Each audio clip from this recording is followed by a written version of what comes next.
I'm sneaking in there. I'm trying to get a good segue in here with the old man. Anyway, guys, welcome into Savage 10, guys. This show is basically an episode for anyone that likes 10-minute or less episodes. I know sometimes that long dragon episodes could be a bummer, and you sometimes you lose people after 20 minutes if they're not, depending on their attention span. I mean, I'm not trying to be mean, but the attention span today sucks. I mean, Bob will tell you, right, Bob? I mean, what were you talking about? Huh? See, Bob was like, oh yeah. I just caught on right now.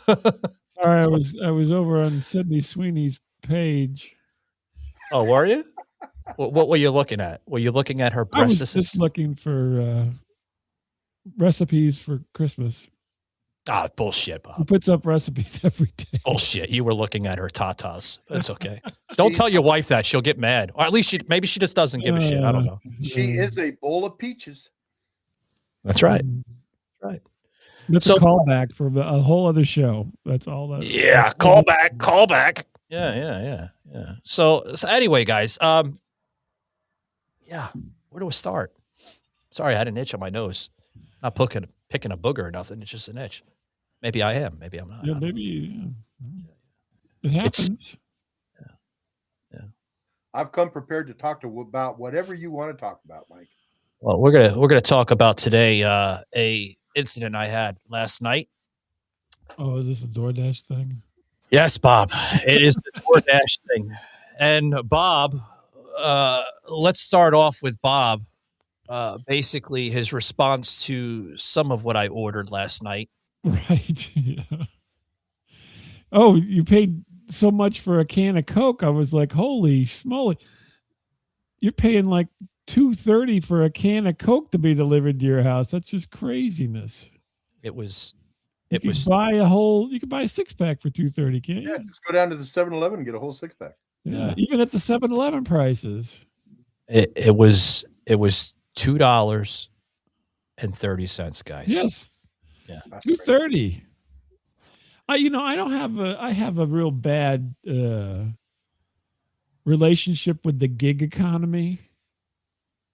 We can talk. DoorDash is part of the gig economy, and I like what the gig economy does for people, right? You get your food delivered, you get your $2.30 can of Coke, and so forth. But I don't like what the gig economy does for the people who are doing it, especially if that's all they're doing. Hey listeners, before we dive into today's raw, no holds barred episode of Savaged Unfiltered, where we tackle the tough topics with zero filters and maximum truth. Let's give a shout out to our sponsor, Splenda. Splenda is the ultimate zero-calorie sweetener that delivers all the sweet taste you crave, without any of the guilt. Whether you're stirring it into your morning coffee, baking up a storm, or just keeping things light and delicious, Splenda makes it easy to enjoy sweetness on your terms. It's unfiltered joy in every packet, pure, simple, and satisfying. Head over to Splenda.com to grab some today and sweeten your life without the calories. Now, back to the show, let's get savage.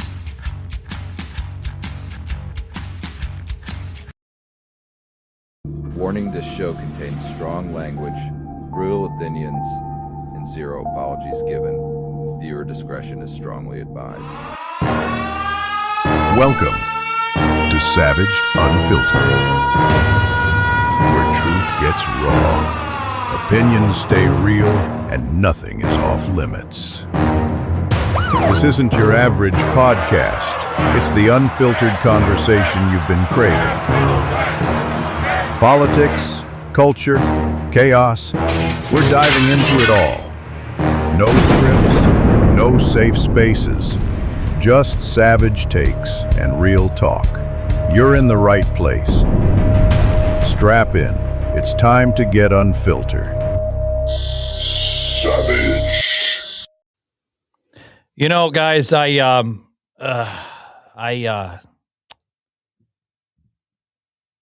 getting jealous of my friend Bob over here. Before we go into what Bob was talking, sorry about Bob. Bob, I know I cut you off there with some of our intro and sponsorship through Splenda, which I want to say thank you to Splenda for picking up the show. Appreciate the hell out of you guys. If you're looking for something that has less calories and not as much sugar in it, choose Splenda for your coffee. I love Splenda. I was just at Quick Trip before I came in and did the show broadcast here, and I use Splenda in my coffee, and I'm so grateful that companies like Racetrack and Quick Trip here in Georgia, and I mean just countless others use Splenda. It's better than all the other crap that they have.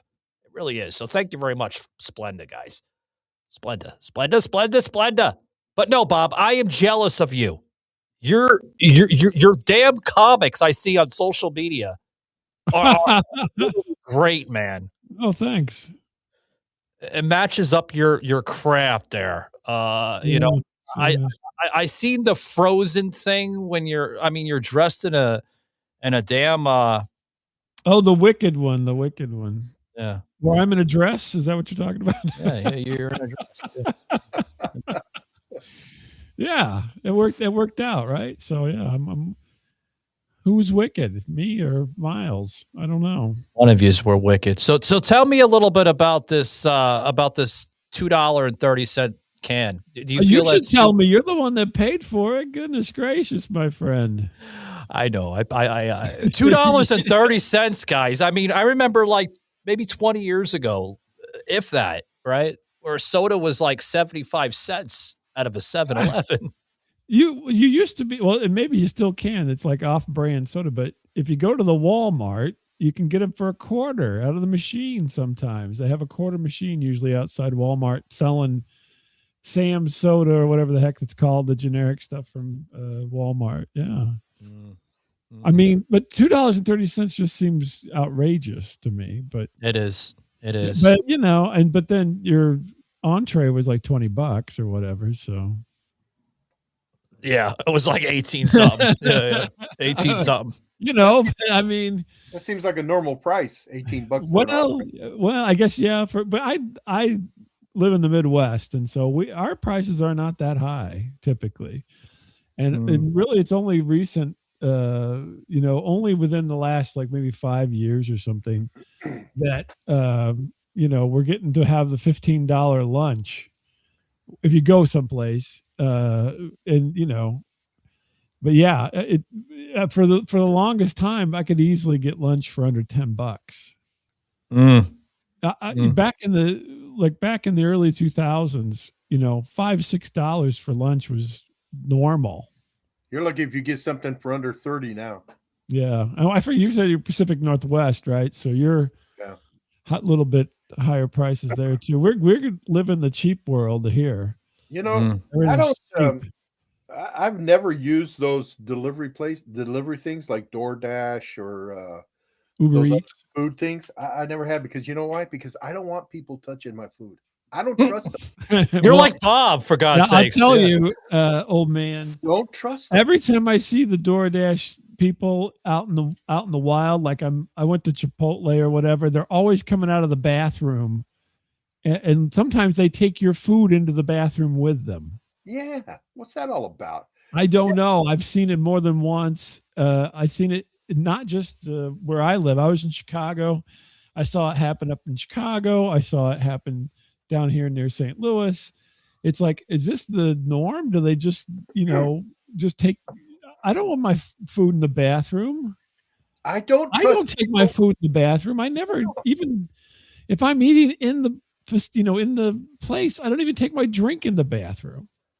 I don't trust people to not get into your food. Hey, I'm a little hungry, so I'm going to take some fries, or I'm going to take some chicken off your chicken salad you got there. Pawing at your food. Yeah, no, I do have a certain amount of trust issues. That's why it's always good, like if you go to, Subway or one of these kind of places where they kind of trust issues, Bob. Let me tell you something about your trust issues. Your trust issues are fucking psychotic. No wonder your wife was trying to look for you because no. Bob was walking down a street one time. He basically explains it here. And let me go into this real quick because I know I'm breaking my rule. Yeah, I know. 10 minutes, guys. We're fucking at 10:03 now. Yeah, sorry, I'm breaking my. This is probably going to be the first Savage 10 that's going to go over 10 minutes, but it's okay. Anyway, so no, Bob was walking down the street, and his wife was like, "Where the hell are you?" I mean, he's walking, and he's hello. Trust issues. I think your wife has trust issues of you. Yeah, things happen. I don't know why, but they just happen. No, they happen. No, they happen for right reasons. But no, about this for right reasons. Okay. No. For this $2.30 can here, I think the issue was that they have to, compensate for the taxation and then obviously the DoorDash fees. I think that's what it is. A little steep, my friend. That's just really steep, I think. Blame it on the Jewish Asians in the Atlanta area. I mean, they're just as worse as the damn Jews, for God's sake. But I mean, that's always the problem. So the DoorDash just gets so expensive because there's actually, I don't know if old man doesn't use it, but there's actually a different pricing structure if you order off a DoorDash as if for like items, right? So they're already inflating the items, let alone delivery fees and all that kind of stuff. On DoorDash, DoorDash basically takes their menu and, mimics it in an online form, and then they tack on a percentage. And then they expect you to give them a tip. And then then your tip pays the poor guy who's delivering it, really. And so, what I'm saying? It's kind of just out of whack, if you ask me. Yeah. You would be better off if you were just to have, I'm a food delivery service. Just give me a holler. I'll drop whatever you want off for $10 and just charge regular prices for people. You end up paying, it's just kind of scammy. You end up paying $45 for a grilled cheese. It's insane. It is insane. And then you don't know if the guy wasn't opening it up and looking at it. He didn't lick it.